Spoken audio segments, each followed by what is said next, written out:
Probable Life of Paul Erdos. I'm Blakely Kokenauer. I'm Peyton Saunders. And I'm Meg DeLapp. This book tells a story about Paul Erdős. He was born in 1913, in Budapest, Hungary.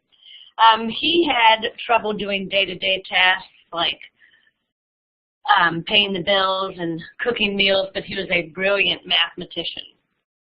He traveled the world sharing his passions with other mathematicians and other people. They worked together. His math work led to what we now see are better search engines and better computers and better spy coding. Deborah Heiligman is the author of this book, and she was inspired by this book because her sons came home from school one day and shared their excitement about famous mathematicians. She has written 28 books. The illustrator, Lei Wen Pham, loved math growing up. She learned, though, when she was taking a calculus course, that she was a better illustrator than she was a mathematician. Since then, she has written 50 books.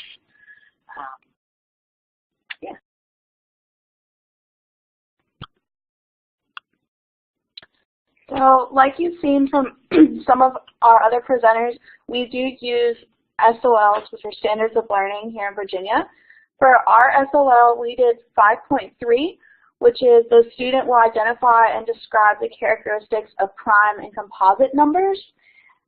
For those of you that use Common Core, it is a 4th grade standard, and their standard is gain familiarity with factors and multiples by determining whether a given whole number in the range of 1 to 100 is prime or composite.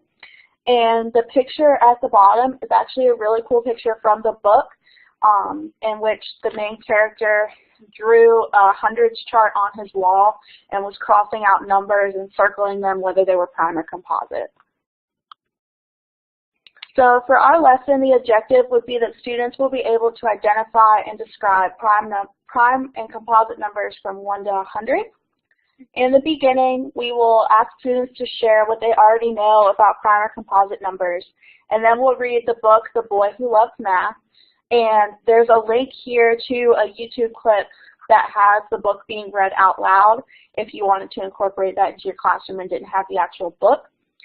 For the middle part, each student will be given a hundreds chart, and at the top it will have the definitions and characteristics of prime and composite numbers.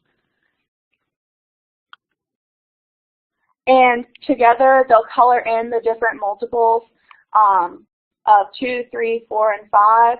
And then after coloring all those numbers, they'll find that anything that has been colored in is a composite number, but anything that was left white is a prime number. So that's a nice visual for them to have to connect the different prime and composite numbers. And then at the end, there'll be a large Venn diagram on the board, and students will be able to have their own post-it note that will either have a characteristic or definition of a specific number, and they'll go up to the board and place their sticky note where they think that it belongs, either prime, composite, or both, and then the students will have an opportunity to give feedback and discuss whether they agree or disagree. As far as our global connections, our big theme, which is ethnicity, and that's related to mathematicians. So for perspectives, we're going to be using charts and maps and graphs, and students are going to locate countries in which the majority of our mathematicians currently reside or were born in. And they're going to identify countries in which most of them are. For investigating, we are going to find out who the most famous mathematicians are, what do they look like, ethnicity-wise, who is missing. So are we missing women? Are we missing African Americans, Asian, any others? And then we're going to find which countries have the most and the fewest mathematicians. To go further into that, we kind of chose one to really focus on and to connect.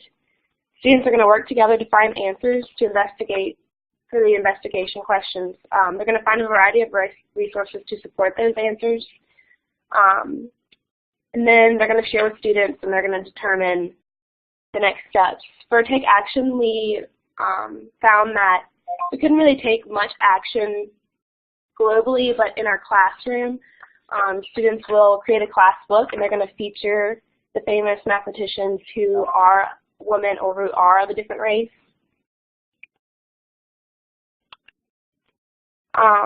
So this is more of our global connections. We're going to use a KWL chart to talk about students, what they know and what they want to know about famous mathematicians. Then we're going to share a video about famous mathematicians. The link there is included for you. It's the top 10 famous mathematicians. While we're watching that video, we're going to talk about who is missing, jot down some ideas for that. Students will then develop questions about why certain genders and ethnicities are not portrayed in the video, and if there are any women or people of different ethnicities, why they might be famous mathematicians. And then based on that research, like I said before, students are going to create this class book of famous mathematicians, focusing in on the women and people of different ethnicities. Included in the pictures, we found a Google map that shows where the top 10 famous mathematicians are. And then on the right, there is a page from the book that's traveling the world of the character in our book, where he goes and where he visits with other famous mathematicians. So these are our resources. At the top is the resource for the book itself. And then we have, again for you, the online recording of the book, as well as resources for our prime numbers lesson and our global theme lesson. And then at the very bottom, we provided links to both the Virginia Standards of Learning and the Common Core Standards of Learning, so you can get a little bit more information about those. Thank you. Thank you.